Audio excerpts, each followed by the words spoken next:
विद्यार्थियों, सादर नमस्कार। के की हिंदी में आपका बहुत बहुत स्वागत है और आप हमसे जुड़िए। आपको ज़रूर कुछ न कुछ लाभ होगा। हमने बहुत सारे वीडियो बना के रखे हुए हैं, डाल रखे हैं यूट्यूब पर। आपको जब भी समय मिलता है प्लीज़ आप आकर देख सकते हैं और वीडियो हमेशा पूरा सुनिए और प्रैक्टिस अगर लगातार करते रहेंगे तो जिस भी स्थिति में या जो भी कंडीशन है हमारी, कई बार हमें बहुत सारी चीज़ों का ज्ञान नहीं होता है, लेकिन हम धीरे-धीरे जब अभ्यास करते हैं, प्रैक्टिस करते हैं तो उसमें अपने आप परफेक्ट होते चले जाते हैं। इसलिए अभ्यास और निरंतरता बहुत ज़रूरी है, उसको बनाए रखिए और लगातार सक्रिय रहेंगे तो कंसिस्टेंसी में बहुत ताकत होती है। 1 साल 2 साल करके देखिए किसी भी चीज़ पर अभ्यास, आप देखिए फिर कैसे रिजल्ट आता है। तुरंत रिजल्ट नहीं आएगा। कई बार क्या होता है कि हम कुछ काम कर रहे होते हैं और हमें सफलता नहीं मिलती है तो हम गिव अप करके चले जाते हैं, ऐसा होता है। लेकिन if we are doing continuous one work and long time back, then we must be success, we must be achieve these things. So nothing is impossible. Then we are doing continuous our workout, and that will give us much more confidence, success, stability, and all things those we always want to achieve. तो जो कुछ हम achieve करना चाहते हैं उसके लिए बहुत सारे कहते हैं ना कि बहुत सारी बाधाएं तो आती है, बाधाएं तो आएगी। अगर हम हिंदी नवजागरण की बात करें और भारतेंदु की बात करें तो भारतेंदु के साहित्य से, उनके चिंतन से आप बहुत परिचित हैं ही हैं। हमने पहले भी कई वीडियो में भारतेंदु के नाटकों के बारे में, उनके लेखन के बारे में, उनके जीवन के बारे में हमने बातचीत की। और भारतेंदु हरिश्चंद्र को इसलिए नवजागरण का अग्रदूत कहा जाता है, प्रथम चेता कहा जाता है, और नाटक जैसी विधा के माध्यम से वो लोगों में चेतना जगाने का उपक्रम कर रहे थे। इस लिहाज से उनका बहुत ही महत्वपूर्ण स्थान है। 1850 में पैदा हुए थे और 1885 में उनकी मृत्यु हो जाती है। बहुत ही छोटी जिंदगी, मात्र 35 साल की उम्र में जो करिश्मा होकर दिखाते हैं वो अद्भुत है। और कहते हैं कि हमें उनसे मतलब सीखना चाहिए। मैंने कहा ना, मैं कोई ज्ञान नहीं बगा रहा हूँ, कोई बड़े आदर्श की बात नहीं कर रहा हूँ, लेकिन हमें विनम्रता के साथ चीजों को सीखना चाहिए। अगर हम सीखते हैं तो बहुत कुछ अर्जित करते चलते हैं, कर जाएंगे।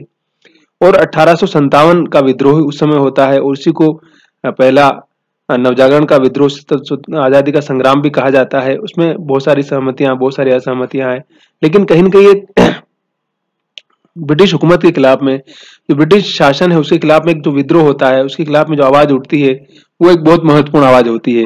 और जब सत्ता के खिलाफ में कोई आवाज उठती है तो बहुत बड़ी बात होती है और उसकी अनुगुंज बहुत दूर तक जाती है। ठीक है। इसका दूसरा चरण भारतेंदु से शुरू होता है और फिर महावीर प्रसाद द्विवेदी आते हैं, जो हिंदी नवजागरण की बात हम आगे जाकर करेंगे कि उन्होंने सरस्वती के माध्यम से भी काम किया और बाकी तमाम तरह से उन्होंने कंट्रीब्यूशन किया अपने। और बाद में रामविलास शर्मा उन पर लिखते भी है और कहा जाता है कि हिंदी नवजागरण नहीं है, ये हिंदू नवजागरण है।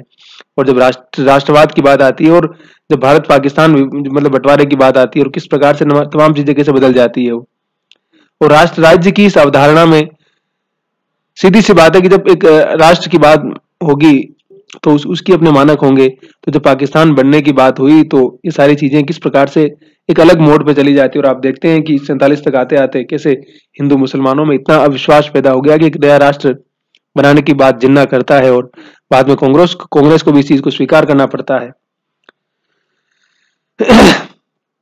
ना। और रामविलास शर्मा ने जो किताबें लिखी उसमें भारतेंदु हरिश्चंद्र और हिंदी नवजागरण की समस्या, उनकी किताब बहुत प्रसिद्ध है और उसमें उन्होंने तमाम चीजों को अभिव्यक्त किया। और भारतेंदु हरिश्चंद्र के योगदान की उन्होंने बड़ी विस्तार से व्याख्या की और किस प्रकार से हिंदी जाति में नवजागरण पैदा करना, उसमें एक नई चेतना पैदा करना।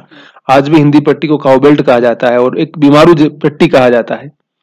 तो वो समाज जो बाहर से तो बहुत चमक दमक पैदा करता है, लेकिन अंदर उसकी बहुत सारी गलीच और गंदी चीजें भरी पड़ी है। तो उस समाज के आगे बढ़ने के जो रास्ते हैं वो किस प्रकार से बढ़ने चाहिए, नहीं बढ़ने चाहिए, और उसकी जो कमजोरियां हैं, कमियां हैं, उनको समझने की आवश्यकता है। फिर महावीर प्रसाद द्विवेदी और हिंदी नवजागरण रामविलास शर्मा की किताब है। 1977 में इसका पब्लिकेशन हुआ था और नवजागरण की नहीं बल्कि हिंदी नवजागरण की संकल्पना प्रस्तुत करते हैं।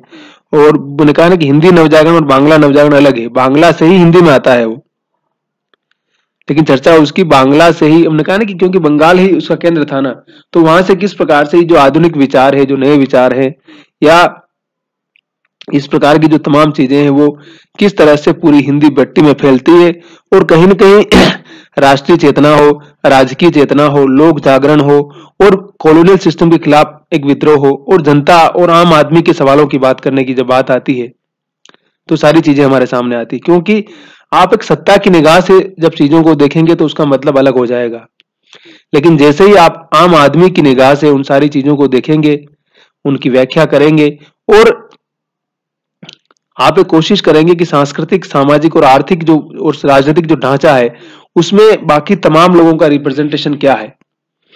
भाई लोकतंत्र की जो प्रक्रियाएं हैं, लोकतंत्र का जो स्थान है, उसका मतलब क्या है? उसका मतलब भी यही है कि जब तक हम उन चीजों को समझेंगे नहीं, जब तक हमारी उस एक समझ नहीं बनेगी, महत्वपूर्ण समझ, तब तक हम चाहे बाहर से, मैंने कहा ना कि बाहर से भले बड़ी बड़ी बातें कर लीजिए आप, जमीनी स्तर पर जब तक उसका प्रभाव नजर नहीं आता है, जब तक हम उसको जमीनी स्तर पर स्टेब्लिश नहीं कर लेते हैं, जब तक हम उसको जमीनी स्तर पर स्थान नहीं देते हैं, तब तक बाकी सारी चीजों का न तो कोई मतलब है, न कोई उनका महत्व है।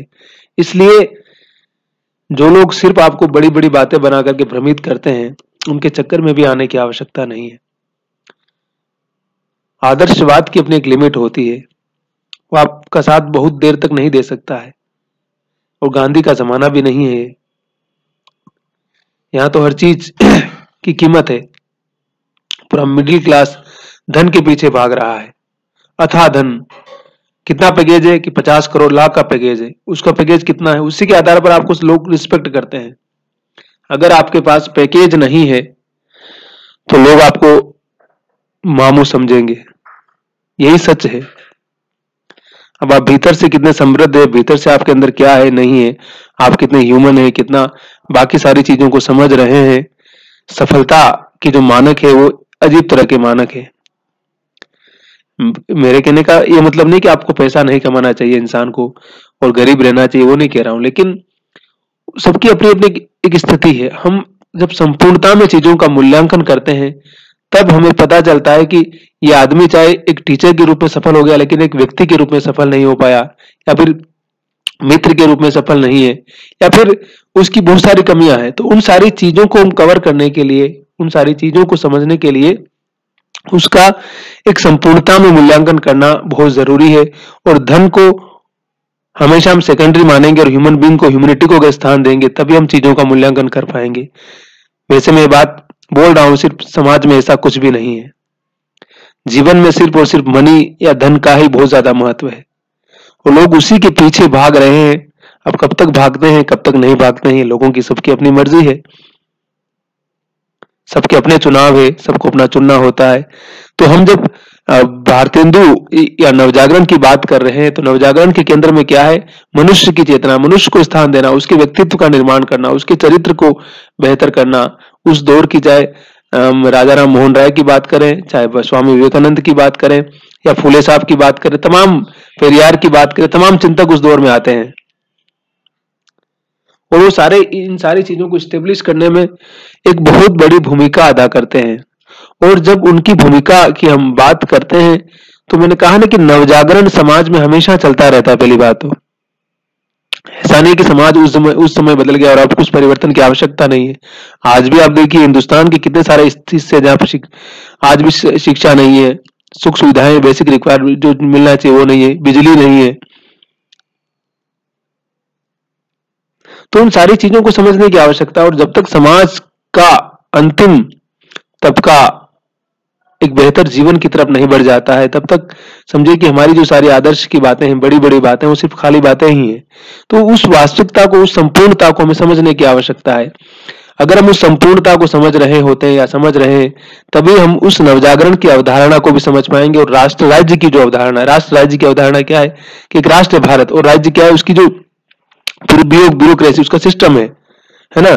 इसको नेशन एंड स्टेट का जो सिस्टम कहते हैं हम ना, वो आता भले वेस्ट से, लेकिन इसके अंदर का एक जो पूरा तंत्र है वो किस तरह से एक डेमोक्रेसी को भी स्टेब्लिश करता है, उन मूल्यों को भी स्टेब्लिश करता है, उन सारी चीजों की बात करता है। लेकिन उसका अपना एक वर्चस्व का एक हिस्सा भी है, जहां पर जो ब्यूरोक्रेसी है उसका अपना वर्चस्व है, राजनीतिक जो प्रतिबद्धता है उनकी अपनी सोच है, विचार है।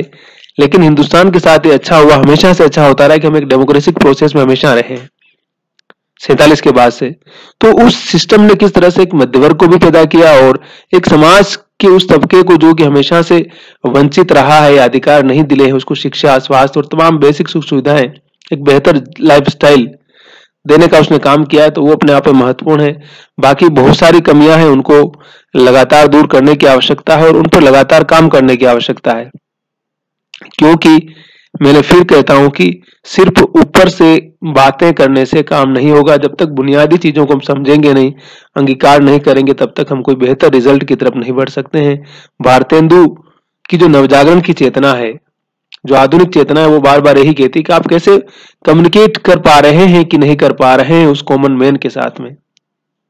ये अपने आप में बहुत बड़ा चैलेंज है, बहुत बड़ी चुनौती है, और इस चुनौती को अगर हम समझ लेते हैं या समझ पा रहे हैं तो शायद हमारे पास बहुत सारे रास्ते निकलेंगे। अगर हम उस चुनौती को स्वीकार नहीं कर पा रहे हैं और हम सिर्फ बाहर से पेंटिंग पैकेजिंग कर रहे हैं और प्रमोट कर रहे हैं कि हमने सब कुछ बेहतर कर दिया है, मार्केट जैसे करता है ना, मार्केटिंग चीजों की जाती है, बाजार में पैकेजिंग की जाती है, और फिर पता चलता है कि अंदर तो बहुत कुछ लूज एंड फॉल्स है।